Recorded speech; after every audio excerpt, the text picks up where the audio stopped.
Friends leaders நான் ஒரு 5 minutes நான் பேசிக்கிறேன். அப்படி கன்டின்யூ பண்ணுங்க. Hi friends everyone. Saravanan W universal ground director.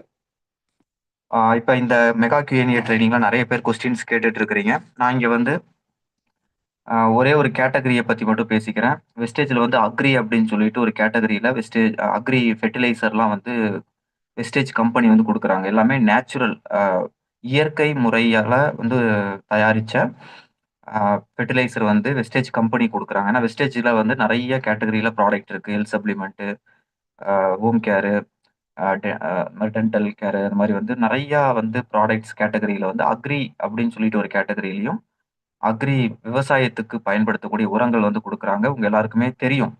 But நான் இங்க என்ன சொல்லிக்கிறேன் அப்படின்னா, ஏன் வந்து வெஸ்டேஜ் உரத்த நம்ம கண்டிப்பா பயன்படுத்தணும்? அதுக்கு என்ன என்ன ஒரு காரணம்னா, சும்மா வெஸ்டேஜ்ல நமக்கு பிசினஸ் வருது, நல்லா விளைச்சல் வருது அப்படிங்கிறத தாண்டி, இன்னொரு முக்கியமான விஷயம். ஏன்னா இப்ப நம்பளோட ஆ இப்ப இப்ப இப்ப ஹெல்த் சப்ளிமெண்ட் எல்லாம் இப்ப நெறைய பேர் வாங்குறாங்க. நெறைய பேருக்கு வந்து உடல்ல வந்து பிரச்சனை இருக்கு. பிரச்சனைக்காக வாங்குறாங்க. ஹெல்த் சப்ளிமெண்ட் அப்படிங்கிறது, பிரச்சனை வரக்கூடாது அப்படிங்கிறதுக்காக தான் ஹெல்த் சப்ளிமெண்ட் அப்படிங்கிறது. பிரச்சனை வந்துருச்சு அப்படின்னா மருந்து தான்.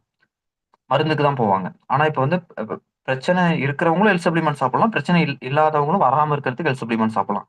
ஆனா இப்ப ஹெல்த் சப்ளிமெண்ட் நெறைய பேர் சாப்பிடுறதுக்கு முக்கியமான காரணமே, பிரச்சனை இருக்கிறதுனால அந்த மருந்தோட சேர்த்து ஹெல்த் சப்ளிமெண்ட்டும் சாப்பிடுறாங்க. கியூர் ஆகும். கண்டிப்பா வந்து இம்ப்ரூவ்மென்ட் இருக்கும்.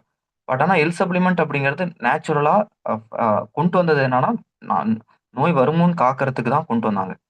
பட் ஆனா நோய் வந்ததுக்கு அப்புறமும் சாப்பிடலாம். சாப்பிட்டாலும் அது கியூர் ஆகும். இல்லன்னு சொல்லல. ஹெல்த் சப்ளிமெண்ட் அப்படிங்கிறது மெடிசின் கிடையாது. நம்ம உடம்புக்கு தேவையான அந்த ஒரு புரதம், அந்த சத்து குடுக்கும். நம்ம உடம்புல எந்த ஆர்கான்ல ஃபால்ட் இருக்கோ, எந்த ஆர்கான்ல பிரச்சனை இருக்கோ, அந்த நோய் நமக்கு வருதுன்னா, அந்த ஆர்கானுக்கு சத்து குடுக்கக்கூடிய அந்த சத்தான உணவ வந்து சப்ளிமெண்ட் அப்படி வடிவத்தில நமக்கு குடுக்குறாங்க. இப்ப இந்த நெறைய பேருக்கு நோய் வரதுக்கான காரணம் என்ன அப்படின்னா, நம்ம சாப்பிடுற உணவுல வந்து நெறைய கெமிக்கல் ஆயிருச்சு. ஏன்னா, இப்ப நம்ப அரிசி விளைவிக்கிறோம், பருப்பு விளைவிக்கிறோம், கோதுமை விளைவிக்கிறாங்க, இல்ல சிறுதானிய வகைகள் விளைவிக்கிறாங்க அப்படின்னா, எல்லாத்துக்கும் வந்து கெமிக்கல் ஃபெர்டிலைசர் தான், கெமிக்கல் உரத்த தான் பயன்படுத்துறாங்க. இப்ப நம்பள எடுத்துக்கோங்க. இப்ப நம்ப வந்து சாப்பிடுற உணவு, நம்ம என்ன சாப்பிடுறோமோ, அதுதானே நம்ம உடம்பு எடுத்துக்குது. எக்ஸாம்பிள் வந்து இப்ப பீட்ரூட் சாப்பிட்டோம் அப்படின்னா, பீட்ரூட் சாப்பிட்டதுக்கு அப்புறம் நம்ம யூரின் போம்போது, மோஷன்ல வந்து அந்த கலர் வந்து அங்க வரும்.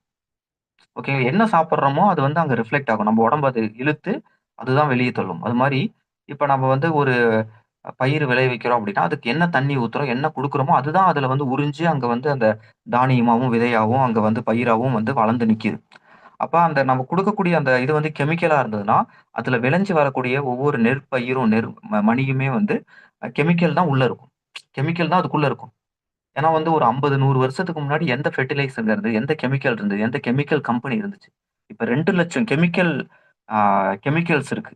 கெமிக்கல்ஸோட நேம்ஸு நெறைய கெமிக்கல்ஸ் இருக்கு இல்லையா? அது மாரி மொத்தமா 2,00,000 விதமான கெமிக்கல்ஸ் இருக்கிறதா சொல்றாங்க. அது இந்த கெமிக்கல், அந்த கெமிக்கல் மிக்ஸ் பண்ணா அது ஒரு காம்பினேஷன். இதையும் அதையும் மிக்ஸ் பண்ணா அது ஒரு காம்பினேஷன். அது மாரி கெமிக்கல் மட்டும் எத்தன விதமான கெமிக்கல் இந்த உலகத்துல இருக்குன்னா 2,00,000 டிஃபரெண்டா 2,00,000 கெமிக்கலோட நேம் இருக்கு நெட்ல. அவ்ளோ கெமிக்கல்ஸ் வந்து பயன்படுத்துறாங்க. ஓகேங்களா? அப்ப இத்தன விதமான கெமிக்கல் வந்து கெமிக்கல் அப்படிங்கிறது எதுக்காக கெமிக்கல் அப்படிங்கிறது நாட் ஒன்லி வந்து அக்ரி ஃபெர்டிலைசர்க்கு மட்டும் இல்ல. அக்ரி ஃபெர்டிலைசர்க்கு பயன்படுத்துறாங்க.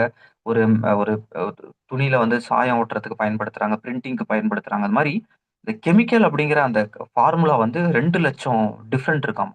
அதுல மெஜாரிட்டி வந்து அக்ரிக்கு பயன்படுத்துறாங்க. அப்ப ஒரு 100 வருஷத்துக்கு முன்னாடி இந்த கெமிக்கல்லாம் கண்டே பிடிக்கல. அப்ப யாரும் மனுசங்க இல்லையா? அப்ப யாரும் பயிர் விளைவிக்கலையா? அப்பல்லாம் அரிசியே வரலையா? அப்பல்லாம் அரிசி, பருப்புலாம் அவங்க வந்து கண்டுபிடிக்கல. இல்லையே! அப்பயும் இருந்துச்சு. அப்ப இந்த கெமிக்கலும் கண்டுபிடிக்கல. கெமிக்கல் ஃபெர்டிலைசரும் இல்ல. அப்ப நம்ம நோய் நொடி இல்லாம இருந்தோம். நம்ம சாப்பிடுற உணவு சத்தா இருந்துச்சு. நம்ம ஆயுள் நீண்ட காலம் இருந்தோம். நமக்கு எந்த ஒரு பிரச்சனையும் இல்லாம இருந்துச்சு. ஆ கரு உருவாகுறதுல எந்த பிரச்சனையும் இல்ல. நமக்கு கை, கால் வலி பிரச்சனை இல்ல. சுகர் கிடையாது அப்ப. இப்ப ஏங்க இத்தனையும் இருக்கு? எல்லாத்துக்கும் காரணம் நம்ம சாப்பிடுற உணவு தான். ஐயோ! நீலாம் வந்து ஃபாஸ்ட் ஃபுட் சாப்பிடுற, பீஸா, பர்கர் சாப்பிடுற, அதனால தான் உனக்கு உடம்பு பிரச்சனை. நீலாம் சிட்டில இருக்க, அதனால தான் எனக்கு உடம்பு பிரச்சனை. நான்லாம் வில்லேஜ்ல இருக்கேன். அப்படின்னு இப்ப யாராவது சொல்ல முடியும்னு நினைக்கிறீங்களா? சிட்டியா இருந்தாலும் சரி, வில்லேஜா இருந்தாலும் சரி, நீங்க என்ன சாப்பிடுறீங்களோ எல்லாத்துலயும் கெமிக்கல் இருக்கு. ஓகேவா? நான் இயற்கை உணவு தான் சாப்பிடுறேன். எனக்கு எந்த கெட்ட பழக்கமும் இல்ல. அப்புறம் ஏன் உங்களுக்கு பிரச்சனை வருது? உங்களுக்கு ஏன் கை, கால் வலி வருது? சுகர் வருது? ஹார்ட் ப்ராப்ளம் வருது? ஒரு நிமிஷம் திங்க் பண்ணி பாருங்க. இதுக்கு என்ன காரணம்?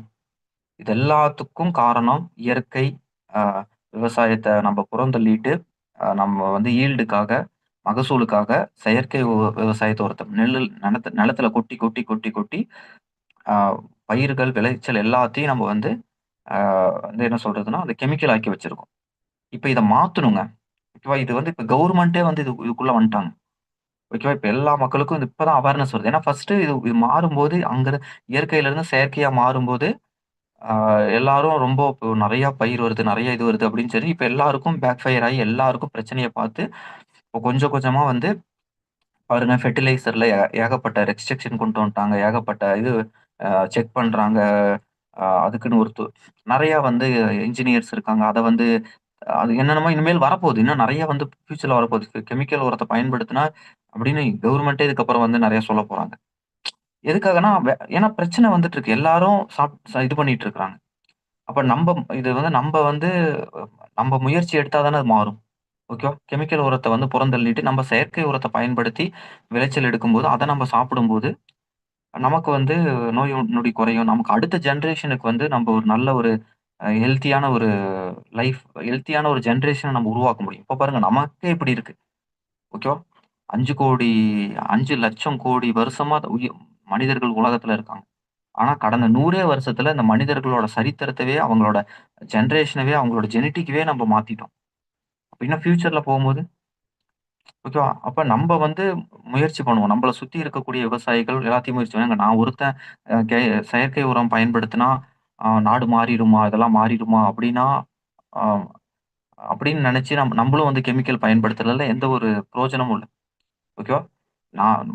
நீங்க மாறுங்க, எல்லாரும் மாறுவாங்க. ஓகேவா? நம்ப ஒருத்தர் மாறுனா எல்லாமே மாறுமா? நான் கெமிக்கல் உரம் பயன்படுத்துறது தான் தெரிய போதா? அப்படின்னு நம்ம நெனைக்கிறோம். அப்படி நெனச்சா எதுவுமே நடக்காது. நான் ஒரு சின்ன ஒரு கதை சொல்றேன்.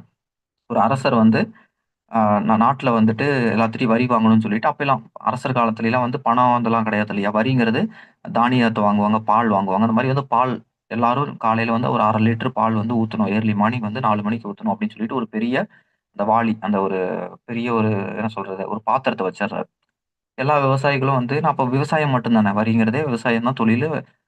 ஒருத்தர் நெனைக்கிறாரு, அப்பா நான் வந்து எல்லாரும் பால் ஊத்த போறாங்க. நான் ஒரு 1/2 லிட்டர் தண்ணிய மட்டும் ஊத்திர்றேன். நான் இருட்டுல யாருக்கு தெரிய போகுது அப்படின்னு, அவரு போய் தண்ணிய ஊத்திர்றாரு. நம்ம மட்டும் தானே ஊத்த போறோம். எல்லாரும் பால் ஊத்துவாங்க. அதுல ஒண்ணும் தெரிய போறது. அரசர் என்ன கண்டே பிடிக்க போறாரு அப்படின்னு நெனச்சுட்டு. அதுக்கப்புறம் பார்த்தா, அரசர் வந்து பார்க்குறாரு, அதுக்குள்ள தண்ணி தான் இருக்கு. எல்லாரும் தண்ணி தான் ஊத்தியிருக்காங்க. ஒவ்வொருத்தரும் அதே மாரி தான் நெனச்சிருக்காங்க. ஓகேவா? நான் மட்டும் தான் நெனைக்கிறேனா நான் அப்படின்னு வந்து ஒருத்தர் பண்றது எல்லாரும் பண்ணிருவாங்க. ஓகேவா?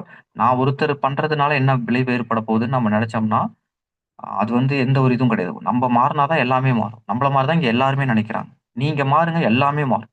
ஓகேவா? நீங்க விவசாயத்துக்கு வந்து இயற்கை உரத்த பயன்படுத்துங்க. நான் இங்க வந்து வெஸ்டேஜுக்காகவோ, இல்ல இந்த பிசினஸ்க்காகவோ மட்டும் சொல்லல. நம்பளோட ஃபியூச்சர் ஜெனரேஷனுக்காக சொல்றேன். இயற்கைய பாதுகாக்கணுங்கிறதுக்காக சொல்றேன். வெஸ்டேஜ்ல வந்து 100% வந்து இயற்கை உரம் தான். 1 பாயிண்ட் நம்பர் 1. அதே மாரி பாயிண்ட் நம்பர் 2 வந்து ஓகே இது வந்து கொஞ்சம் விலை அதிகமா இருக்கு. குவான்டிட்டியும் கம்மியா இருக்க மாரி இருக்கு.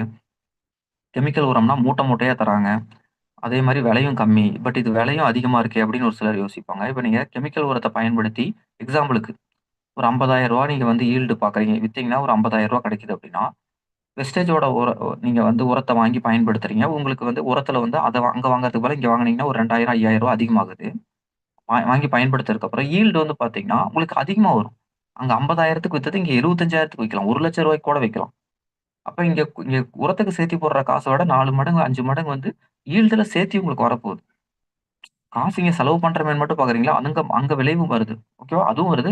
ஹெல்த்தியான ஃபுட்டு. ஓகேவா? எல்லாரும் நம்ம வந்து இயற்கை உரத்த பயன்படுத்தினா தான் நம்ம குழந்தைங்க, நம்ம எல்லாரும் வந்து நல்ல காய்கறி, நல்லத சாப்பிட முடியும். நீங்க வந்து இப்ப பக்கத்துல இருக்க கடைகள்ல, சூப்பர் மார்க்கெட்ல தக்காளி வாங்குறீங்க, வெங்காயம் வாங்குறீங்க, எல்லாம் வந்து கெமிக்கல் தான். அதுக்குள்ள எல்லாமே கெமிக்கல் தான் இருக்கு. ஓகேவா? அத எப்படி நம்ம இது பண்றது? அதனால முடிஞ்ச வரைக்கும் நீங்களும் வந்து வீட்டு மாடி தோட்டம்லாம் வாங்குங்க. அந்த பேக்ல மண்ணு வாங்கிட்டு வந்து வச்சு, வெஸ்டேஜ் நம்மள்ட்ட உரம் இருக்குங்க. விதை வெளிய விக்கிறாங்க. அதையும் வந்து விதையுமே வந்து நல்ல நாட்டு விதையா வாங்கி போட்டு வெஸ்டேஜோட உரத்த போட்டு வீட்லயே வந்து கத்திரிக்காய், வெண்டைக்காய், தக்காளி இன்னும் எத்தனையோ இருக்கு. அதெல்லாம் வந்து வீட்டுக்கு பச்சை மிளகாய், அவரைக்காய் இதெல்லாம் சின்ன சின்ன செடி தான். செடி மாரி தான் வரும். வீட்டுக்கு தேவையான காய்கறிகள் அதெல்லாம் வந்து நீங்க வீட்டிலேயே வளர்த்துறதுக்கான முயற்சி எடுங்க. அது ஒரு ஹாபி மாரி. இது நீங்க பண்றது உங்க வீட்டுக்கும் பயன்படுத்துன மாரி இருக்கும். நீங்க 4 பேர் பண்ணீங்கன்னா தான், நான் எல்லாத்துக்கிட்டயும் சொல்லி இப்ப எப்படி 100 பிவி கன்சிஸ்டன்சி பண்றோம். அது மாரி நீங்களும் வந்து உங்க டீம்ல அப்ப நான் பண்ணிட்டு இருக்கிறேன், நீங்களும் பண்ணுங்கன்னு அதையும் அப்படியே ஸ்ப்ரெட் பண்ணலாம். அது வந்து குடும்பத்துக்கும் நல்லது, நாட்டுக்கும் நல்லது, வெஸ்டேஜுக்கும் நல்லது. நமக்கு பிசினஸும் வரும். எல்லாரும் அத பார்த்து பண்ணுவாங்க. எல்லாமே வந்து நம்ம ஒருத்தர் பண்ணும்போது தான் இன்னொருத்தர் பண்ண முடியும். ஓகேவா? அதெல்லாம் பண்றதுக்கு ஒரு சிலருக்கு ஹாபி மாரி இன்ட்ரெஸ்ட் இருக்கும். நல்லா அதெல்லாம் பண்றவங்க அதெல்லாம் ப்ரமோட் பண்ணுங்க. குரூப்ல ப்ரமோட் பண்ணுங்க. மீட்டிங்ல சொல்லுங்க. ஃபோட்டோ எடுத்து குரூப்ல போடுங்க. அதெல்லாம் நெறைய பேரால முடியும். பண்ணக்கூடிய கெப்பாசிட்டி, பொட்டன்ஷியல் இருக்கிறவங்க ட்ரை பண்ணலாமே தப்பில்ல. எல்லாரையும் பண்ண சொல்ல முடியாது. பண்றாங்கன்னு தெரிஞ்சு நம்மளும் பண்ணலாமே! என்னாலயும் முடியுமே! எனக்கும் மாடி இருக்கு. நல்லா பண்ண முடியுமே! அப்படின்னு நினைக்கிறவங்க பண்ணலாம் இல்லையா? அதனால வந்து எல்லாமே ஆப்பர்ச்சுனிட்டி இங்க இருக்குங்க. நம்ம என்ன பார்க்குறோம், பண்றோங்கிறது தான். பிசினஸும் டெவலப் ஆகும். நீங்க பண்ற ஒரு ஸ்டெப் எடுத்து வைக்கிறீங்கன்னா, 10 மடங்கு ரிசல்ட் வரும். அதனால புரிஞ்சுகிட்டு பயன்படுத்துங்க.